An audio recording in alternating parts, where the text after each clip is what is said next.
அனைவருக்கும் வணக்கம். இன்றைக்கி இந்த வீடியோவில் நம்ம எதை பற்றி பார்க்க போகிறோன்னா, இப்போ இருக்க சீசனில் அது காய்கறி பயிராக இருக்கட்டும், இல்லை தென்னை மரமாக இருக்கட்டும், மற்ற எந்த ஒரு பயிராக இருந்தாலுமே பூக்கள் எடுக்கிற பூக்கள் வந்து காய்களாக மாற மாட்டேங்குது அப்படிங்கிறாங்க. அதேமாரி ஒரு சில பயிரில் வந்து பூக்களே எடுக்கவே மாட்டேங்குதுப்பா அப்படின்னு பல விவசாயிகள் வந்து கால் பண்ணி கேட்டுக்கிட்டே இருக்காங்க. இப்படி இருக்க பட்சத்தில் பூக்கள் எதனாலும் எடுக்க மாட்டேங்குது இந்த சீசனில், இதை வந்து அதிகமாக பூக்கள் உருவாகிறதுக்கு நம்ம என்னென்ன பண்ணணும், அதெல்லாம் பற்றி தாங்க இந்த வீடியோவில் நம்ம விரிவாக பார்க்க போகிறோம். நம்ம சேனலில் விவசாயம் சம்மந்தப்பட்ட வீடியோக்கள் போட்டுக்கிட்டுருக்கோம். விவசாயம் சம்மந்தப்பட்ட வீடியோக்கள் பார்க்க நம்ம எல்கேஜி விவசாய யூடியூப் சேனலை ஃபாலோ பண்ணாதவங்க ஃபாலோ பண்ணிக்கோங்க. நம்ம சேனல் ஆரம்பித்து இப்போ ஒரு 28,000 சப்ஸ்கிரைபர்கிட்ட இருக்காங்க. நம்ம வந்து ஒரு 3 வருஷமாக நம்ம தொடர்ந்து நம்ம வீடியோ போட்டுக்கிட்டு இருக்கோம். தொடர்ந்து நம்ம கூட அவங்க வந்து ஃபாலோ பண்ணிக்கிட்டே இருக்காங்க விவசாயிகள் எல்லாருமே. இப்படி இருக்க பட்சத்தில் பல விவசாயிகள் வந்து என்கிட்ட கேட்டுட்ருக்காங்க, தம்பி கொஞ்சம் மருந்து வாங்கி நீ அமுச்சு விட முடியுமான்ட்டு. ஆனால் இது நாள் வரைக்குமே நம்ம மருந்துகள் இங்கேருந்து யாருக்கும் நம்ம வாங்கி அனுப்புனது இல்லைங்க. ஆனால் இதுக்கப்புறம் எந்த ஒரு பயிராக இருந்தாலும் சரிங்க, அது நெல்லோ கரும்போ வாழையோ இல்லை காய்கறி பயிரான தக்காளியோ மிளகாய் இது போன்ற பூவகை பயிர்களாக இருந்தால் கூட அந்த பயிர்களுக்கு என்னென்ன பிரச்சனைகள் இருக்குது அப்படின்ட்டு நீங்கள் வாட்ஸ்அப் நம்பர் வந்து இப்போ உங்களுக்கு நான் கீழே கொடுக்குறேங்க. அந்த வாட்ஸ்அப் நம்பருக்கு நீங்கள் வந்து வாட்ஸ்அப்பில் உங்கள் ஃபோட்டோ நீங்கள் ஷேர் பண்ணிங்கன்னா, உங்கள் பயிரோட ஃபோட்டோ ஷேர் பண்ணிங்கன்னா அதில் என்னென்ன பிரச்சனைகள் இருக்குதுன்னு பார்த்துட்டு அதுக்கு தேவையான மருந்துகளை கொரியர் மூலியமாக தமிழ்நாடு ஃபுல்லாக கொடுக்கலான்ட்டு ஒரு ஐடியாவில் இருக்கேன்.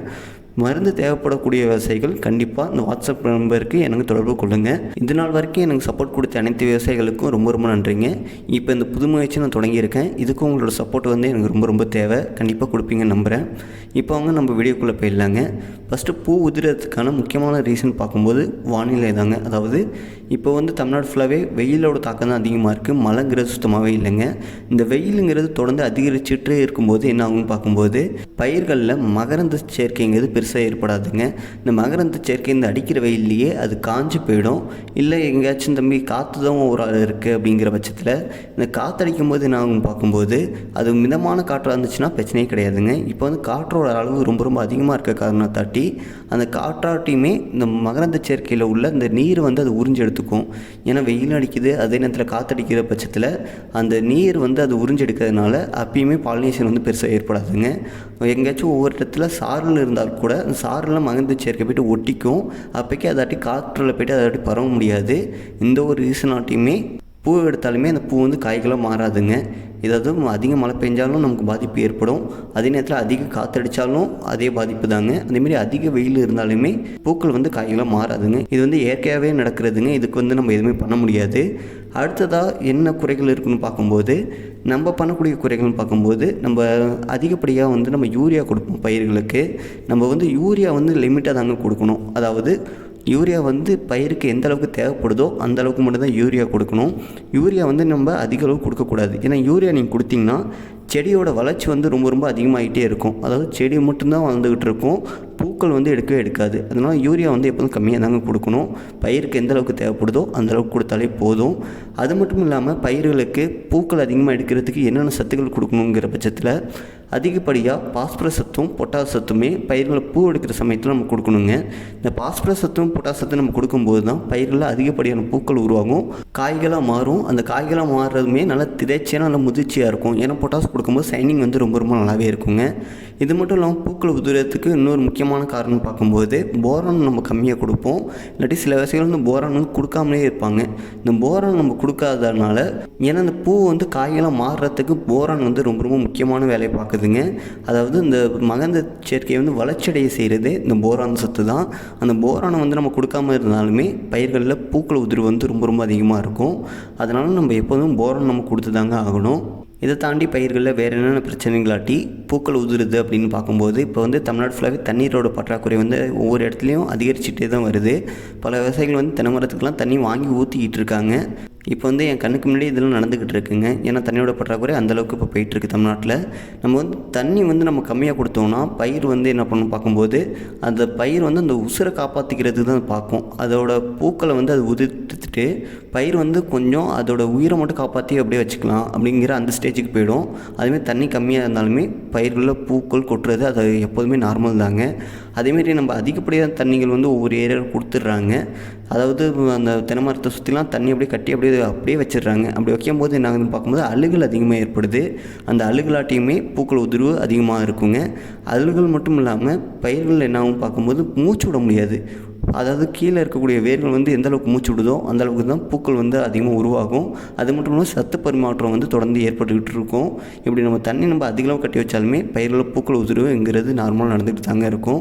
இதெல்லாம் தாண்டி தக்காளி போன்ற பயிர்கள்லாம் பூ அதிகமாக எடுக்கலை அப்படிங்கிறதுக்கு நம்மளும் ஒரு காரணம் தாங்க. அதாவது நன்மை செய்கிற பூச்சிகளில் வந்து நம்மளே அழிச்சிடுறோம். அதாவது ஒரு மருந்து நம்ம கொடுக்குறோன்னா அதோட ரெக்கமெண்ட் டோசேஜின்ட்டு நம்ம ஒன்று கொடுப்போங்க. 10 லிட்டர் தண்ணிக்கு 15 ml போடுங்க, இது போட்டாலே நல்லா கண்ட்ரோல் இருக்கும் அப்படின்ட்டு அந்த 15 ml வச்சு நம்ம அடிக்க சொல்லுவோம்.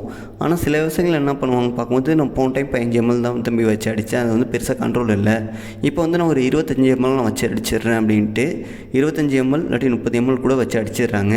இப்படி அடிக்கிறதுனால என்ன ஆகுதுன்னு பார்க்கும்போது பயிர்களில் அதிக அளவு கெமிக்கல் போய்ட்டு பட்டுக்கிட்டே இருக்குது. இந்த கெமிக்கல் படுறதுனால அந்த நன்மை செய்கிற பூச்சிகளும் உயிரிழக்குதுங்க. அதாவது நம்ம வந்து கெமிக்கல் மருந்து யூஸ் பண்ணாமல் நம்மளாட்டி விவசாயம் பண்ண முடியாது. ஏன்னா இப்போ அந்த சூழ்நிலை தான் நம்ம இருக்கோம். இப்படி இருக்க பட்சத்தில் எந்த ஒரு பயிருக்குமே அதோட ரெக்கமெண்ட் எந்த அளவுக்கு நம்ம கொடுக்குறோமோ அந்த அளவுக்கு நம்ம பயன்படுத்தினாலே நல்ல ரிசல்ட் இருக்கும். இப்போ சொன்னது பூக்கள் உதிரத்துக்கு மட்டும் நம்ம சொல்லலைங்க, ஏன்னா அது நன்மை செய்கிற பூச்சிகளை கொள்ளுது, அதனால் மட்டும் சொல்லலை. இப்படி நீங்கள் அதிகப்படியான மருந்துகள், அதாவது ஒரு 15 ml அடிக்க வேண்டிய இடத்துல ஒரு 30 ml நீங்கள் சேர்த்து அடிச்சிட்டிங்கன்னா நீங்கள் அடுத்த டைம் நீங்கள் மருந்து வாங்கி அடிக்கும்போது அந்த பழைய மருந்துக்கு அந்த 30 ml நீங்கள் போட்டு அடித்தாலுமே பயிருக்கு கேட்காது. ஏன்னா அந்த பூச்சியும் அந்த புழுவும் அந்த வீரியத்துக்கு வந்து அப்படியே மாறிக்கிட்டே இருக்கும். நீங்கள் ஆரம்பத்துலேருந்தே லோ டோசேஜ்லேருந்து மருந்துகளை கரெக்டானாலும் நீங்கள் சரியாக நீங்கள் அடிச்சுட்டு இருந்தீங்கன்னா ஃபஸ்ட்டு மருந்து ஒரு நார்மலான டோஸ் நம்ம கொடுத்துட்டு, இரண்டாவது மருந்து கொஞ்சம் ஹை டோஸு, மூணாவது மருந்து கொஞ்சம் ஹை டோஸு, இப்படி நம்ம நார்மலாக போகும்போது பயிர்களில் அந்த பூச்சிகளை வந்து நம்ம எளிமையாக கண்ட்ரோல் பண்ண முடியும். சில விவசாயிகள் வந்து காய்ப்புலாம் கண்ட்ரோலே பண்ண முடியல தம்பி, அதாவது கத்திரிலாம் இப்போ பல விவசாயிகள் அதான் சொல்லிக்கிட்டு இருக்காங்க. ஏன்னா ஆரம்ப காலத்தில் ஹை டோசேஜ் மருந்து போயிட்டு அடிச்சிடுறாங்க, அதுக்கப்புறம் 2-3 மருந்து காம்பினேஷன் கலந்து நம்ம அடித்தாலுமே கேட்க மாட்டேங்குது. இதுவுமே பயிர்களில் வந்து பூக்கள் உதிரத்துக்கு ஒரு முக்கியமான காரணங்க. அதாவது பயிர்களுக்கு எந்தளவுக்கு நம்ம டோசேஜ் நம்ம எந்த அளவுக்கு கொடுக்கணுமோ அந்தளவுக்கு கொடுத்தா போதும், அதிகப்படியான டோசேஜ் நம்ம கொடுக்காமல் இருக்கிறது தான் நல்லது. இதை தாண்டி வேறு என்னென்ன பாதிப்புகள்னு பார்க்கும்போது பூச்சிகள் இருந்தாலுமே பயிரில் அதிகப்படியான பூக்கள் உதிர்வு எப்போதுமே இருக்குங்க. இது எப்போதுமே நார்மல் தான். இப்படி இருக்க பட்சத்தில் பயிர்களுக்கு நம்ம என்னென்ன சத்துக்கள் கொடுக்கலாம்னு பார்க்கும்போது, நம்ம பயிர்கள் வந்து பூக்கள் எடுக்கிற ஸ்டேஜில் பாஸ்பரஸ் சத்தும் பொட்டாஸ் சத்தும் உள்ள உரங்களை நம்ம கீழே நம்ம கொடுக்கலாம். நம்ம பயிர்களுக்கு மேலே நம்ம ஸ்ப்ரே பண்ணுற மாதிரி இருந்தால் வாட்டர் சால்யூபிள் ஃபெர்டிலைசரான 54-34 நம்ம கொடுக்கலாம். இல்லாட்டி நம்ம ஆல்-19 கூட அந்த ஸ்டேஜில் கூட கொடுக்கலாங்க. ஏன்னா ஆல்-19லையுமே நைட்ரஜன், பாஸ்பரஸ், பொட்டாஸ் அப்படின்னு 3 சத்துக்களுமே இருக்குது. இல்லாட்டி அந்த நேரத்தில் நம்ம சிஎன் கொடுக்கலாம். அதாவது சிஎன் வித் போரான் வருதுங்க. அந்த சிஎன் வித் போரானுமே ஒரு ஏக்கருக்கு நீங்கள் 1/2 கிலோ அப்படின்ட்டு நீங்கள் மேலே நீங்கள் ஸ்ப்ரேயும் கொடுக்கலாம். அப்படி இல்லாத பட்சத்தில் வெறும் போரான் 20% வருதுங்க.